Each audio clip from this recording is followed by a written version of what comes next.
Hello and welcome friends to sleepy classes. इस video की तरफ आगे बढ़ने से पहले मैं आपको बता देना चाहती हूँ कि हमारा holistic and rank producing political science and international relations course का अब सेकंड बैच जो है ये लॉन्च हो गया है। इम्पॉर्टेंटली 26 फरवरी से इसकी जो ओरिएंटेशन क्लासेस हैं उनकी शुरुआत हो जाएगी एंड 4 फेब से जो क्लासेस हैं वो शुरू हो जाएंगी। एंड टू एंड कवरेज है इसमें ऑप्शनल की, ताकि आपको कहीं और ना जाना पड़े, चाहे ये सोर्स मटेरियल हो, चाहे ये नोट्स हो, चाहे ये थिंकर्स स्कॉलर्स की एडिशन हो, चाहे ये आंसर राइटिंग की प्रैक्टिस हो या फिर गाइडेंस एंड मेंटरशिप हो, including with a selected officer candidate। तो डिपेंडिंग ऑन योर रिक्वायरमेंट्स आप चूज कर सकते हैं अपने कोर्स को, चाहे ये विदाउट इवैल्यूएशन आप ले सकते हैं जो कि 12,000 से शुरू हो रहा है। अगर आप अपने आंसर्स भी चेक करवाना चाहते हैं along with watching lectures, doubt resolution and current affairs, तो आप हमारा विद आंसर इवैल्यूएशन कोर्स ले सकते हैं। एंड अगर आप एक सिलेक्टेड ऑफिसर कैंडिडेट के साथ वन-ऑन-वन मेंटरशिप चाहते हैं तो आप हमारे PSIR का मेंटरशिप कोर्स ज्वाइन कर सकते हैं। इंपॉर्टेंटली इस टाइम पे डिस्काउंट भी चल रहा है। अगर आप कूपन कोड यूज करते हैं अर्ली बर्ड 25 तो आप 10% डिस्काउंट भी अवेल कर सकते हैं। इंपॉर्टेंटली अगर एक बार आप कवर कर चुके हैं अपने ऑप्शनल को, बट जो डायनामिक एलिमेंट है PSIR के जुड़े करंट अफेयर्स हैं उनको याद नहीं रख पाते, उनसे कोप अप नहीं कर पाते, उनको कवर नहीं कर पाते, तो आप हमारा एक्सक्लूसिव करंट अफेयर्स का कोर्स भी ज्वाइन कर सकते हैं, जहां पे मंथली हम आपको करंट अफेयर्स की पूरी एक compilation video lectures and notes के साथ देखते हैं फ्रॉम वेरियस सोर्सेस। तो ना ही सिर्फ Hindu and Indian express but also magazines like project syndicate, foreign affairs, foreign policy, ORF, ITSA, इन सबसे जमा करके।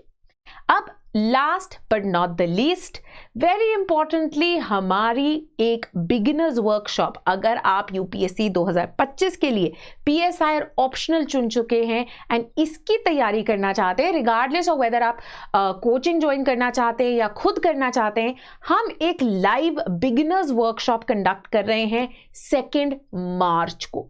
तो आइए और इसके अंदर जुड़िए, जहां पे मैं लाइव बैठ के आपके साथ 2 घंटे चर्चा करूंगी कि आपको क्या स्ट्रैटेजी अपनानी चाहिए टू कंप्लीट पॉलिटिकल साइंस, कौन से सोर्सेज जो हैं इनको कवर करना चाहिए, करंट अफेयर्स के साथ कैसे कोप अप करें, आंसर राइटिंग की शुरुआत कैसे करें, इन सारी चीजों को मैं टैकल करूंगी। रजिस्टर करने के लिए हमारी वेबसाइट sleepyclasses.com पे जाइए। तो चलिए बढ़ते हैं आज के लेक्चर की तरफ। अब नेक्स्ट इंपॉर्टेंट कॉन्सेप्ट जो कि बहुत ज्यादा जरूरी है in case of IR is that of collective security.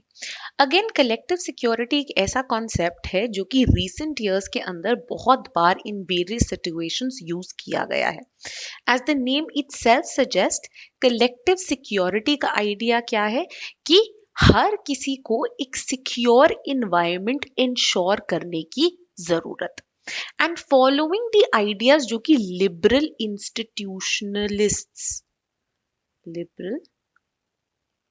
इंस्टीट्यूशनलिस्ट school ने आगे रखा था, वो क्या था कि हमें ऐसी इंटरनेशनल ऑर्गेनाइजेशंस की जरूरत है जो कि ऐसा environment of trust and collective action provide करेंगी जिसके थ्रू कलेक्टिव सिक्योरिटी इंश्योर हो पाएगी through out the world in global politics, right? In fact, when we talk of collective security, सबसे पहला क्वेश्चन जो कि आता है कि ये कलेक्टिव सिक्योरिटी की डेफिनेशन क्या होती है। हम कलेक्टिव सिक्योरिटी का अगर सबसे इंपॉर्टेंट मैक्सिम की बात करें, मैक्सिम क्या है? The defining feature, one such phrase which in essence बता देता है किसी एक टर्म के पूरे मीनिंग को। That is one for all and all for one. ठीक है, कि अगर एक country is also threatened with aggression, with violence, with violation of certain rights, पूरी की पूरे ग्लोबल पॉलिटिक्स के जो बाकी मेंबर स्टेट्स हैं वो इसके अगेंस्ट जो है रिस्पॉन्ड करेंगे।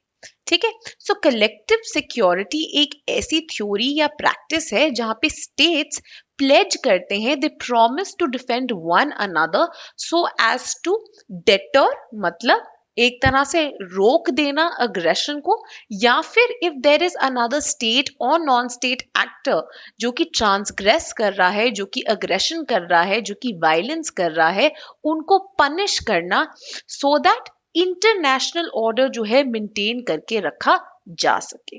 ठीक है, ये एक आइडिया था कि कलेक्टिव सिक्योरिटी तभी इंश्योर हो पाएगी अगर सारे मेंबर स्टेट्स जो हैं ये प्लेज करते हैं united action, right. So one of the key features जो कि यहां से आइडेंटिफाई हो जाता है कलेक्टिव सिक्योरिटी का, that it isn't limited to a group of states. ठीक है, कि एक पर्टिकुलर स्टेट्स नहीं है। फॉर एग्जाम्पल अगर हम नेटो देखें, हम नेटो को कलेक्टिव डिफेंस की तरह देखते हैं। नेटो की एक फिक्स्ड मेंबरशिप है, there are only a certain number of countries जो कि नेटो का मेंबर है, राइट। तो वहां पे क्या है, लिमिटेड मेंबरशिप है। कलेक्टिव सिक्योरिटी का आइडिया क्या है, ये है यूनिवर्सल मेंबरशिप, राइट। सेकेंडली, एक दूसरा जो मेन आइडिया यहाँ पे इंक्लूड होता है कलेक्टिव सिक्योरिटी में, कि कलेक्टिव सिक्योरिटी का आइडिया क्या है कि ग्लोबल पॉलिटिक्स, राइट, जो कि अ lot of realist and new realist क्या बोलते हैं कि यहाँ पे कांस्टेंट स्टेट ऑफ इनसिक्योरिटी है, एक कांस्टेंट स्टेट ऑफ फियर है, या एक कांस्टेंट स्टेट ऑफ अनार्की है। हम उसको किसकी तरह किससे डील करेंगे, not by relying on self help but in fact through this collective security. ठीक है, ये कलेक्टिव सिक्योरिटी का एक और मतलब क्या हुआ कि कोई भी एनी फ्यूचर चैलेंज या एनिमी जो कि आता है, ये उसके साथ डील करने के लिए बनी है। On the other hand, if you look at say collective defence की institutions like NATO, they were generally formulated to challenge और to bar a particular enemy. वहां पे जो एनिमी या चैलेंज था वो आइडेंटिफाइड था।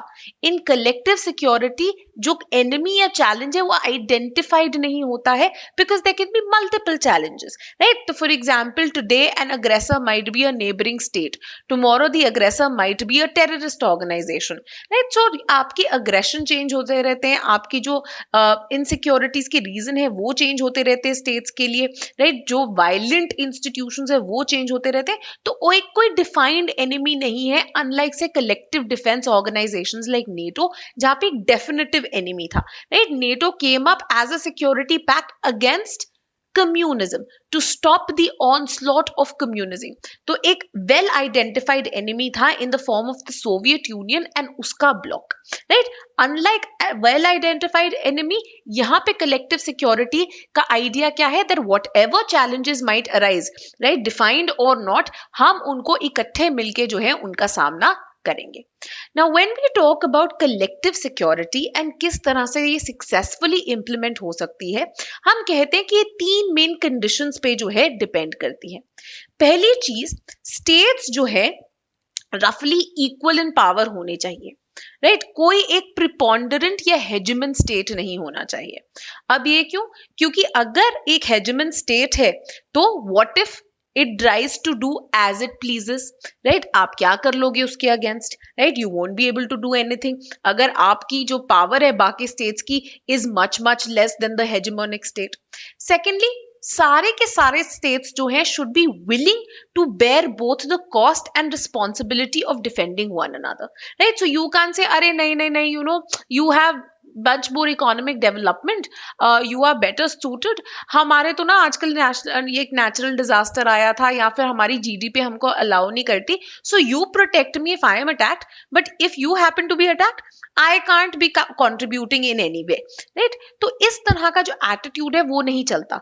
ट्रस्ट बिल्डिंग के लिए क्या जरूरी है, जरूरी है एक mutual willingness, right. I will want to do something for my friend if I also know कि अगर मेरे ऊपर कोई भी बाधा आती है, if any form of you know any form of misfortune befalls on me, my friend will also be there standing by my side, right। तो इसी तरह से मेंबर स्टेट्स के अंदर भी जो है एक इक्वल विलिंगनेस होनी चाहिए to bear both the cost as well as the responsibility of defending one and all.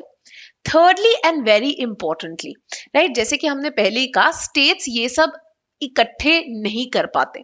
तो उनको मैनेज करने के लिए कौन चाहिए? You need an international body जिसके अंदर sufficient moral and normative authority हो as well as political capacity हो कि वो बाकी मेंबर स्टेट्स को पुश कर पाए, persuade कर पाए that in case one of the members is also attacked, that now you have to go ahead and defend them, right? The international body is to define that in what situations एक collective response is required and कौन सी ऐसी situation है जहां पे आपको mingle नहीं करना चाहिए, जहां पे आपको intervene नहीं करना चाहिए. So this international body will be like an umpire जो कि आपको बताएगा कि कौन सी situations valid है for collective securities and कौन सी ऐसी situations है that should be counted as internal affairs of a country, right? तो ये जो है 3 main assumptions है जो successful application of collective security के लिए बहुत जरूरी होती हैं. Now the next thing that we talk about collective security is that collective security को हम से the realist conception of balance of power के साथ कैसे कंपेयर करेंगे. हमने बात की है बैलेंस ऑफ पावर की. इनफैक्ट वी टॉक्ड किस तरह से 19th century when we talk of the concert of Europe was the century of balance of power, right? तो हम बात करते हैं कि अगर balance of power is a major given by realist scholars to deal with the insecurity, anarchy and fear prevailing in global politics, collective security is a liberal alternative जो कि liberal scholars आगे रखते हैं to deal with the kind of mistrust and fear जो कि global politics में prevail हो सकता है due to lack of an international or a world state, right? अब हम बात करते हैं कि balance of power and collective security में again कुछ similarities भी हैं, कुछ डिफरेंसेस भी हैं. अब बैलेंस ऑफ पावर मोस्टली हम कहते हैं एक एड हॉक कॉन्सेप्ट है. एड हॉक कॉन्सेप्ट का क्या मतलब है? बहुत ही एक सेंस ऑफ वॉलंटेरिज्म इन्वॉल्व है, राइट? तो फॉर एग्जांपल जैसे कि बैलेंस ऑफ पावर में हमने देख लिया कि सोवियत यूनियन जो है वो एक ओवरवेलमिंगली इंपॉर्टेंट पावर बनता जा रहा था, right? Specially in East Europe, right? तो क्या हुआ कि अब to balance it out USA realise कि हमें वेस्ट यूरोप में लिबरलिज्म को मेंटेन करके रखने की जरूरत है. तो उनको बैलेंस आउट करने के लिए उन्होंने क्या किया? उन्होंने नेटो का पैक्ट जो है वो कर लिया, राइट? तो ये क्या हुआ? ये हुआ कि they decided a limited sphere में कि हम इकट्ठे आएंगे. The states out of their own willingness decided to come together to stop a common enemy, right? On the other hand हम कहते हैं collective security is a more institutionalized concept, right? हमने बात की ना पिछली ही assumptions में that you have an international body in the form of say United Nations today जो कि एक empire की तरह बैठे हैं, जो कि एक field investigator की तरह बैठे हैं, जो कि बताते हैं states को, right? So states अपने आप से नहीं बोलते कि अच्छा चलो इस सिचुएशन में चल पड़ते हैं. The institution plays a very important role in catalyzing their action, in catalyzing a collective action, right? Then again हम कहते हैं that when it comes to balance of power there is some sort of uncertainty involved. ठीक है? क्यों? क्योंकि balance of power में क्या है? स्टेट्स इकट्ठे मिलके अलायंस बना रहे हैं to balance out the other power, right? Now state के इंटरेस्ट पे भी डिपेंड करता है ना? जैसे कि हमने 19th सेंचुरी में ही देखा था या फिर in fact even during the world Wars हमने ये देखा था कि स्टेट्स की जो अलायंसेस हैं they never really can be counted upon, right? तो फॉर एग्जांपल सोवियत यूनियन जो है suddenly in 1917 pulls out of the world war and calls it an imperialist war and no longer wants to balance out or be a part of the first world war against Germany and other powers, right? तो ये क्या है? एक बहुत ही shifting concept है. Similarly Italy ने through out हमने देखा है, इटली जो है जैसे हम इंडिया में बात करते हैं ना डिफेक्शन के टाइम पे आया राम गया राम, इंटरनेशनल पॉलिटिक्स में स्पेशली यूरोपियन पॉलिटिक्स का आया राम गया राम इटली रहा है, ठीक है? You can never be sure कि इटली कौन से ब्लॉक को कहाँ पे जो है बिलोंग करता था, नहीं? तो इसीलिए there were certain practical uncertainties जो कि बैलेंस ऑफ पावर के साथ थे. सिमिलरली हमने देखा था even during the before the Second World War started, है ना, क्योंकि आपका UK as well as France एक पॉलिसी ऑफ अपीजमेंट फॉलो कर रहे थे against Britain, sorry against Germany. So for the longest time जब जर्मनी बिलिजरेंट हो रहा था, जब वेरियस नेबरिंग कंट्रीज के अंदर जो है वो इंकर्जन्स कर रहा था, राइनलैंड को जो है दोबारा मिलिटराइज कर रहा था, for the longest period Britain और फ्रांस ने कोई एक्शन नहीं लिया. राइट, तो क्या हुआ अब इस बैलेंस ऑफ पावर का? आपने तो कोई एक्शन ही नहीं लिया जब जरूरत थी, है ना. तो ये क्या है? There is a practical uncertainty when it comes to balance of power. However, when it comes to collective security, हम बोलते हैं in theory there is a certainty, क्योंकि collective security as a norm ही क्या विश्वास करता है, जैसे कि हमने पहले मैक्सिम की बात की, one for all and all for one. Right, तो थ्योरेटिकली उसका स्टैंस ये है that the moment any member state is attacked or faces any sort of aggression, the rest of the members shall also follow through, है ना. So against the uncertainty, theoretical uncertainty in balance of power, there is a theoretical certainty in collective security. ठीक है, हम आगे चल के देखेंगे in the weakness of the concept कि practically कलेक्टिव सिक्योरिटी में भी बहुत सारे ओकेजन्स आए हैं when member states have refused to act, they have refused to do anything, कि वहां पे जीनोसाइड्स चल रहे हैं, वहां पे various kinds of human rights violations हो रहे हैं, but the UNSC has refused to take a step. ठीक है, सो ऐसा प्रैक्टिकलिटी में हुआ है, पर theoretically there is some sort of certainty attach with collective security, right, जो कि इस कॉन्सेप्ट के साथ आते हैं. साथ ही में हम कहते हैं balance of power is something जो कि ज्यादा रेलेवेंट है फॉर ग्रेट पावर्स. राइट, तो if one group of great powers wants to balance out the other group of great powers, balance of power works perfectly. Why? तुम लोगों की egos जो है बड़ी बड़ी कंट्रीज की वो भी हैंडल हो जाती हैं. राइट, साथ ही में क्या होता है कि they are able to bandwagon, they are able to get together a lot of smaller weaker countries as well. However, balance of power में क्या होता है कि ये जो hegemonic powers है, ये जो great powers हैं, they dominate the entire say. जो छोटी छोटी कंट्रीज उनके साथ है उनकी कोई से नहीं होती है. Right, more often than not वहां पे वॉर चल भी रही होगी, उनको कोई फर्क नहीं पड़ रहा होगा. राइट, तो फॉर एग्जाम्पल हम बात करते हैं कैसे कोल्ड वॉर के टाइम पे जो है balance of power was in action. अगर हम एक एग्जाम्पल लेके चले, राइट, बैलेंस ऑफ पावर थी जिसके कारण यूएसएसआर एंड यूएसए के बीच में कभी लड़ाई नहीं हुई, बट बेचारे छोटी छोटी जो कंट्रीज थी इन the form of Vietnam, in the form of Korea, in the form of Afghanistan, वो तो थिएटर्स ऑफ वॉर बन गए उनके लिए.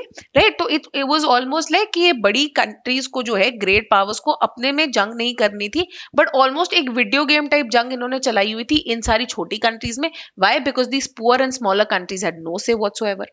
कलेक्टिव सिक्योरिटी में हम बात करते हैं क्योंकि यहाँ पे some sense of equality and egalitarianism involve है, तो स्मॉलर पुअर वीकर कंट्रीज जो है उनकी भी कुछ से आ जाती है यहाँ पे, at least theoretically and morally.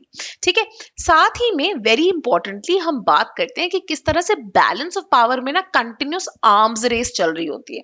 Right, जैसे कि हमने देखा था कि अगर सोवियत यूनियन ने कोई आर्सेनल तैयार किया तो आपका यूएसए भी जो है अगेन वो तैयार करता रहेगा. Right, so there was a lot of spending by both the countries on accumulating more and more arms. On the other hand, if you have collective security and तुमको assurance है that if I am attacked, other countries will come to my defense for sure, आप उतना पैसा नहीं खर्चोगे arms पे. Why? Because you know that the arms of the other countries also, other member states also, जो कि part है of this collective security system, they will contribute those arms for your defense. Right? तो इस तरह की जो एक arms race होती है, एक arms accumulation होती है, that is limited or comes to a stop.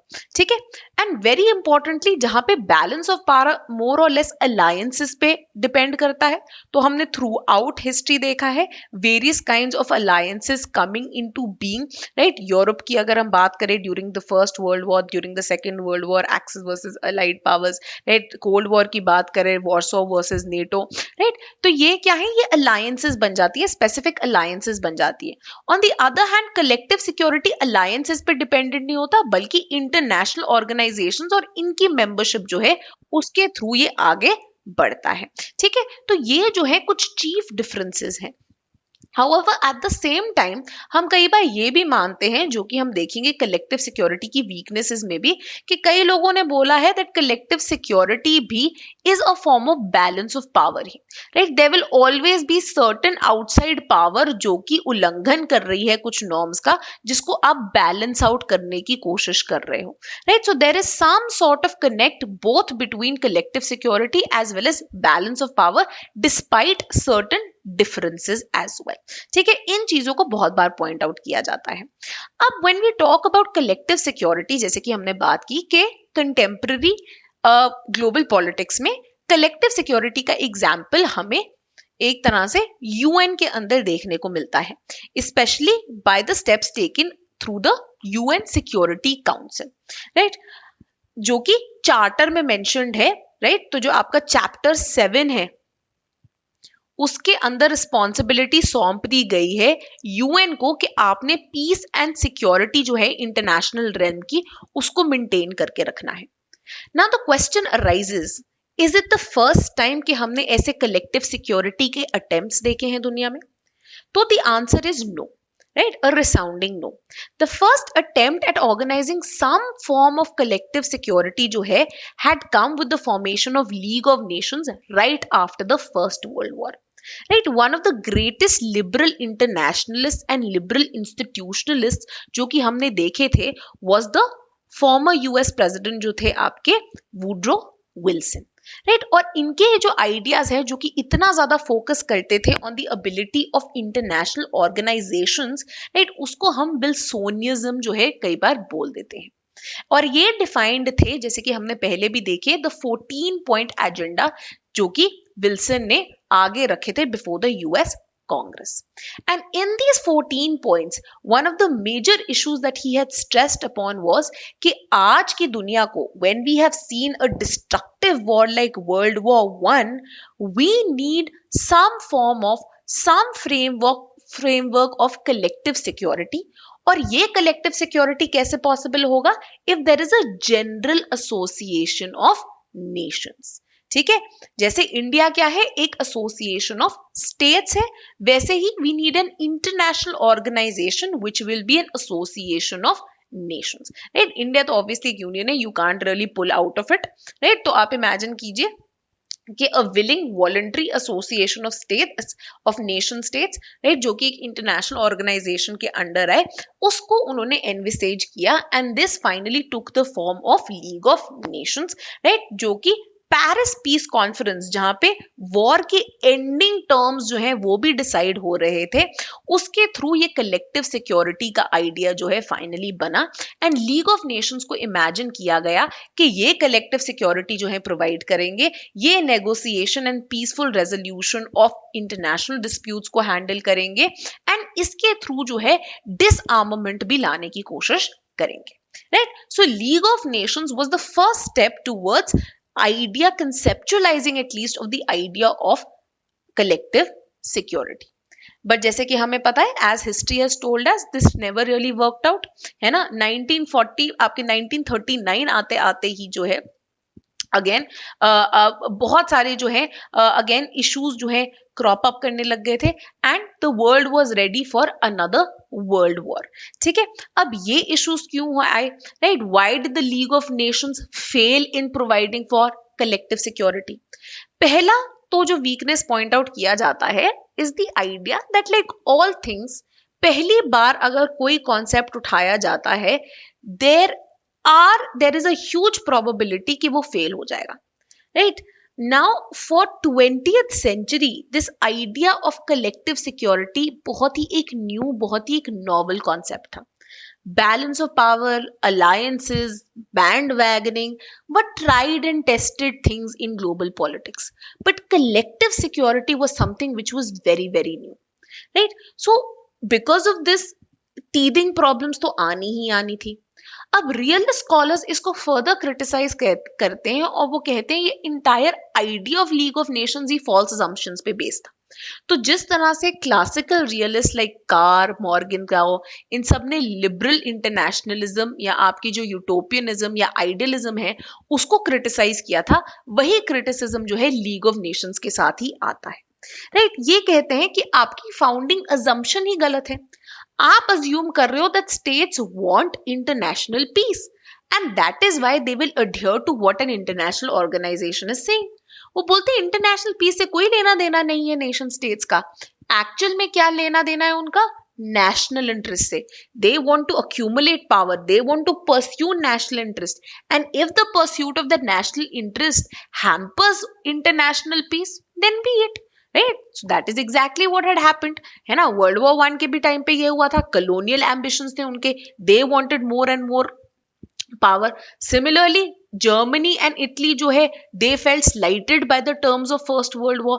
They felt कि हम तो है कोई भी फायदे नहीं उठा पा रहे, हमारी तो जो है इन्होंने इंटरनेशनल पॉलिटिक्स में बेइज्जती कर दी है, we need to reinvent ourself, and ये उनकी पावर परस्यूट थी, right. So they didn't care if they were ruining international peace for it, right. They didn't care if they were invading other countries, if they were harming other people. What they wanted was an accumulation of power. ठीक है, realist बोलते हैं this is the way in which nation states जो है वो काम करते हैं। तो this idea of international peace as a goal of nation state, जो कि हेल्प करता एंड प्रोवाइड करता for the maintenance of framework of League of Nations, वो ही एक पूरा गलत आइडिया था। सेकेंडली, एक मेजर क्रिटिसिज्म जो कि आता है कि ये कभी प्रॉपरली लीग ऑफ नेशंस बन ही नहीं पाया। हमने बात की थी ना, one of the very important pre conditions for collective security is universal membership. League of Nations कभी यूनिवर्सल मेंबरशिप हो ही नहीं पाई।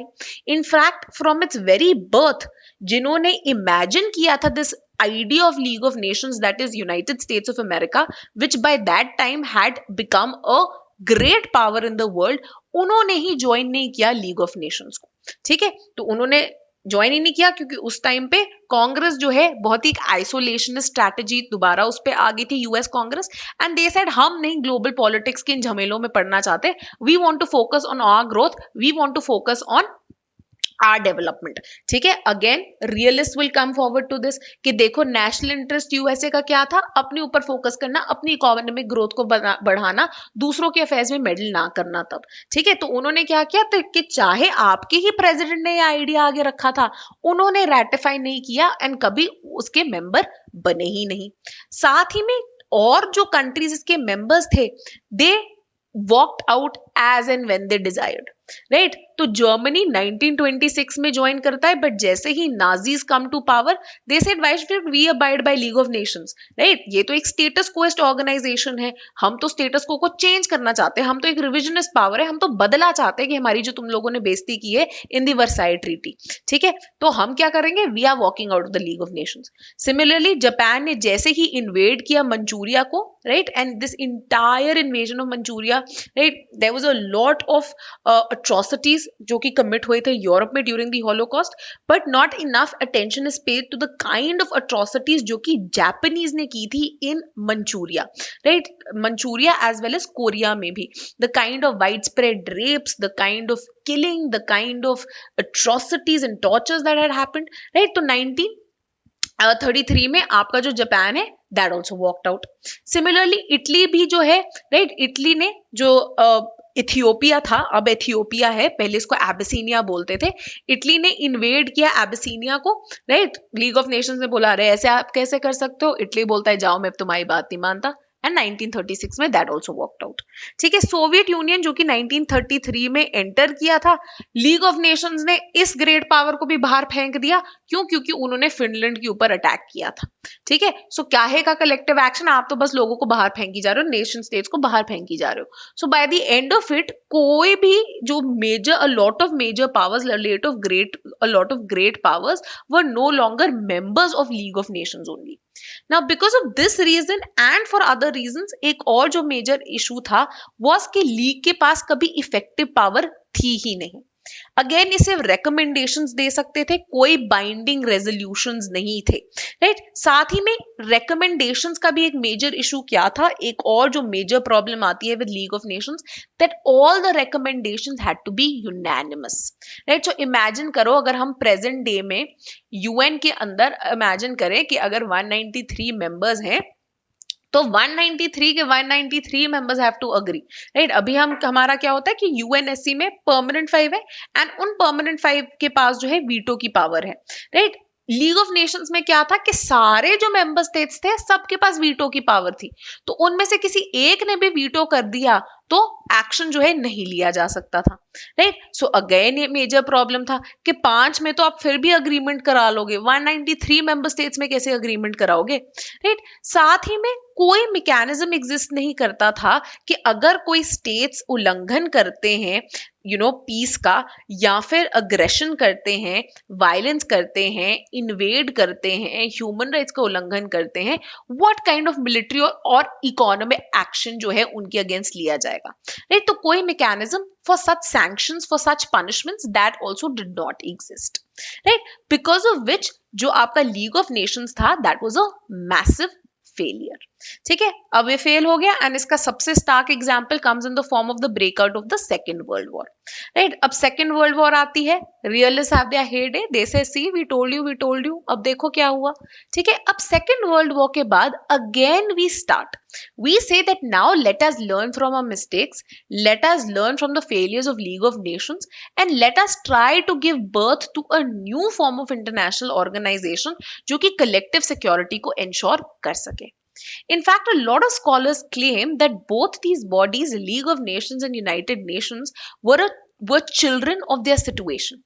Right? In fact, a lot of people have claimed कि किस तरह से लीग ऑफ नेशंस जो है पेरिस पीस कॉन्फ्रेंस के दौरान ही जो है उसके फ्रेमवर्क की बात की जा रही थी। तो कहते हैं इनफ एंड एडिक्वेट अटेंशन कभी लीग ऑफ नेशंस को मिला ही नहीं, because countries were more focused on आपके जो वॉर एंडिंग की ट्रीटी थी एंड किस तरह से पीस फाइनलाइज की जाएगी उसके ऊपर फोकस था।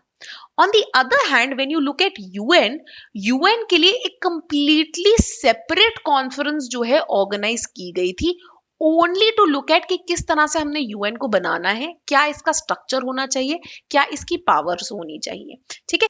तो आपके पहले डम्बार्टन ओक्स में एंड देन याल्टा के अंदर पूरा जो ये फ्रेमवर्क था that was hatched out by हुआ called the 4 big powers, the big 4 और द 4 पुलिसमैन, राइट, जो कि आपकी अलाइड की 4 मेन पावर्स थी during second World War, right, that is UK, United states, Soviet Union and China, ठीक है। तो ये लोग जो है इन्होंने इकट्ठे मिलके बात की कि किस तरह से हमने ये फ्रेमवर्क बनाना है of the entire United Nations, ठीक है।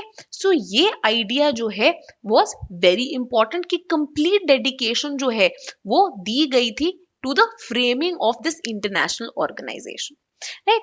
नाउ साथ ही में हम कहते हैं कि किस तरह से अब ये जो यूएन चार्टर है उसमें भी कुछ इंप्रूवमेंट्स देखी जा सकती हैं, राइट, जहां पे जो प्रोसीजर ऑफ ऑपरेशनलाइजेशन है कि अगर किसी ने इस जो इंटरनेशनल पीस के नॉर्म्स है उनका उल्लंघन किया, what is the mechanism, what sort of economic sanctions can be imposed on them, what are the situations जिनके अंडर जो है हम मिलिट्री एक्शन जो है वो भी उसको भी रेकमेंड कर सकते हैं।